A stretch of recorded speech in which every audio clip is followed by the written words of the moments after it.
Кыргызстанда азык-түлүктүн баасы өткөн жылдын ноябрь-декабрь айынан тарта кескин кымбаттады. Эл өзгөчө айлык акы, пенсия менен жашаган жарандар тапкан каражатын араң азык-түлүккө жеткирип жатканын айтып нааразы. Мисалы, буга чейин бул сабиздин баасы 25-30 сом болсо, азыр 60-65 сомдон сатылууда. Пенсионерлер менен араң эле оокат кылып атабыз, эчтекеге жетпейт. Эмне деп айтышым керек эми? Майдын кымбатын караңыз, который каждый день колдонгон продуктылар кичине арзандаса жакшы болот эле. Арзандаса жакшы болмок, мамлекет. Көпчүлүк карапайым адамдар аябай кыйналып кетти продуктудан. Негизи кыйын жашоо болуп калды. Мен биз ладно иштеп коебуз, жумушта иштеп атам. Бирок биякта картайган кишилерге кыйналыч. Мына этти алдым, 1 килограммы 600 сом болду. Күнүмдүк керектелүүчү азык-түлүктүн баасы жыл сайын жаз жай айларында жогорулайт. Серепчилердин айтымында быйыл сабиз жана картошка Орусияга экспорттолуп жаткандыктан алардын баасы да кескин кымбаттаган. Жылда эле ушундай болот. Же быйылкы жылы картошка аз окшойт, ошон үчүн 35-40 сатылып аткан, азыр 50-55ке чыгып калды. А булар болсо ошо 180ден келген, азыр 55-50-40ка түшүп калды. Сабиздер быйыл эме Россияга ошол 60 деген баада Россияга алып атыптыр. Кече эме Курбан айттан кийин, орозо бүткөндө, ошондон кийин көтөрүлүп кетти. Коронавирустан кийинки экономикалык кризис валюта базарында доллар курсунун жогорулашы бардык товардын түрүнө карабай кымбаттоосуна алып келди. Өзгөчө эң көп суроо талапка ээ тамак аштын наркы өсүп, карапайым калктын капчыгын каңтарууда.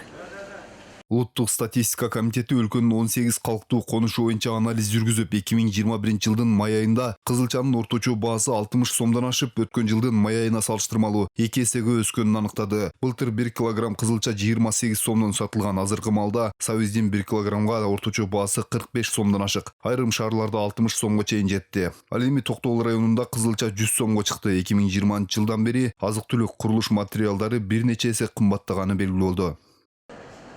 Кыргызстанда азык-түлүктүн кымбатташынын бир нече себеби бар. Алар дүйнөнү каптаган пандемия, өз кызыкчылыгын коргогон ишкерлердин аракети, өлкөдө жетиштүү деңгээлде үрөн айдалбаганы, импортко болгон муктаждык. Айыл чарба тармагындагы серепчи Жамин Акималиев калк азык-түлүк коопсуздугу боюнча негизги 9 стратегиялык продуктунун болгон үчөө менен гана камсыз болоорун айтат. Алар сүт, мөмө жемиш жана картошка, тилекке каршы өсүмдүк майы, кумшекер, эт, жумуртка сыяктуу азыктар коңшу мамлекеттерден импорттолот. Мындан улам мамлекет кайра иштетүүнү колго алып, 70% стратегиялык продукт менен камсыз кылууну тезинен пландашы зарыл. Кымбаттап аткан себеби жана шылуундар, кызыл кулактар өзүм менен өтүңдү төргүлөм деп кылып атышат дагы. Ошолордун жасап аткан ишине киришип койгон мамлекеттик уюм болбой турат. Бизде монополияга каршы деген атайын мамлекеттик агенттик бар.